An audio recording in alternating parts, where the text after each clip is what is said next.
মালিগাঁও পাণ্ডুত ভয়ংকৰ ঘটনা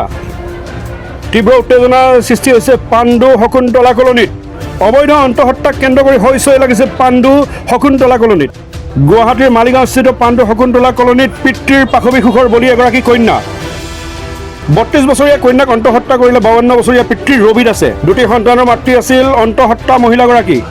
স্বামীৰ সৈতে বিবাহ বিচ্ছেদ হোৱাৰ পাছৰে পৰা পিতৃগৃহত আছিল জ্যোতি দাস নামৰ মহিলাগৰাকী জ্যোতি দাসৰ মাতৃ পূৰ্বতে অইন স্বামীৰ সৈতে বিবাহ হোৱাৰ পাছতেই জন্ম হৈছিল জ্যোতি দাস নামৰ মহিলাগৰাকীৰ তাৰ কিছু বছৰ পাছত জ্যোতিৰ মাতৃ সেই স্বামীৰ সৈতে বিবাহ বিচ্ছেদ হোৱাৰ পাছত বৰ্তমানৰ স্বামীৰ ঘৰত আছিল মাতৃসহ জ্যোতি আৰু সন্তান দুটা ৰবি দাস নিজ পিতৃ নোহোৱাৰ বাবে হয়তো এই ঘটনা সংঘটিত কৰিলে ৰবি দাস কৰ্মত এগৰাকী মৎস্য ব্যৱসায়িক 4 বছৰ পূৰ্বে জ্যোতিৰ কিছু মানসিক ৰোগ হৈছিল যদিও 2 বছৰ পূৰ্বে আৰোগ্য হৈছিল জ্যোতি দাস দিনটো অভিযুক্ত ৰবি দাস ঘৰত জ্যোতি দাসৰ সৈতে অকলে থাকে পুত্ৰ আৰু পত্নী দিনত ঘৰত নথকাৰ সুযোগতে পত্নীৰ সৈতে অহা মহিলা অৰ্থাৎ কন্যাৰূপী জ্যোতিৰ সৈতে দীৰ্ঘদিন ধৰি পিতৃৰূপী ৰবি দাসে অসৎ কাৰ্য চলাই আহিছিল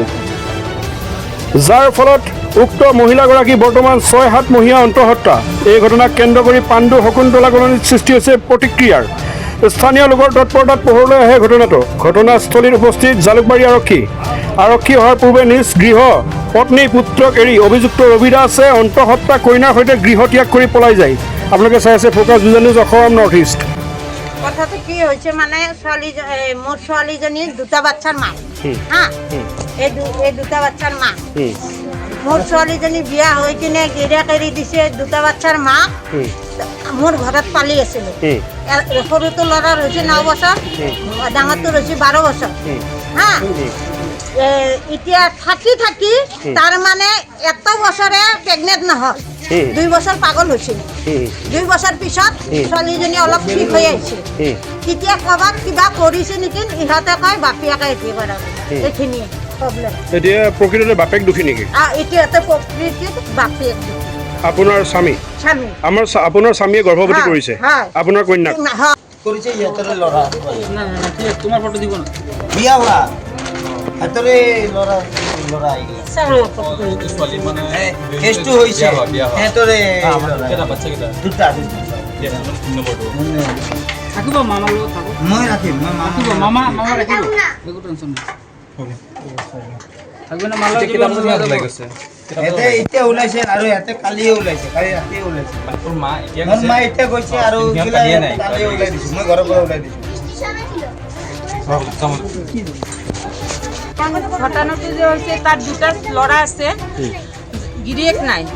গিৰিয়েক নাথাকাত কেনেকৈ প্ৰেগনেণ্ট হ'ল ঘৰত থাকে ভাইটি আৰু দেউতা ভাইটি এনেকুৱা কাম নকৰে কৰিলে দেউতাক কৰে আৰু ভাইটিয়েও কৈছে যে দেউতাৰ লগত সি থাকে বা তাৰ ল'ৰা যি মানে প্ৰেগনেণ্ট হৈছে সি ল'ৰাও কৈছে যে মোৰ দাদুটো কৈছে মোৰ মাক বেয়া কাম কৰে তো এতিয়া যেতিয়া মানে প্ৰথম প্ৰেগনেণ্ট হৈছে তেতিয়া মানুহ সুধিছে কৈছে যে আমাৰ টিউমাৰ হৈছে টিউমাৰ হ'লেতো মানুহৰ পেটটো ডাঙৰ নহয় আমাৰোতো টিউমাৰ হৈছিল আমি গম পাওঁ টিউমাৰ হ'লে এনেকুৱা অৱস্থা নহয় তো লাহে লাহে গম পালোঁ যে আচলতে প্ৰেগনেণ্ট তো তেতিয়া যেতিয়া ঘৰত মানুহবিলাক সুধিলোঁ কয় নাই আমাৰ একো হোৱা নাই যদি আমি আৰু মনে আছোঁ যে চাম কেনেকৈ কি কৰোঁ তাৰপিছত সঁচাকৈ যে সি প্ৰেগনেণ্টে আছে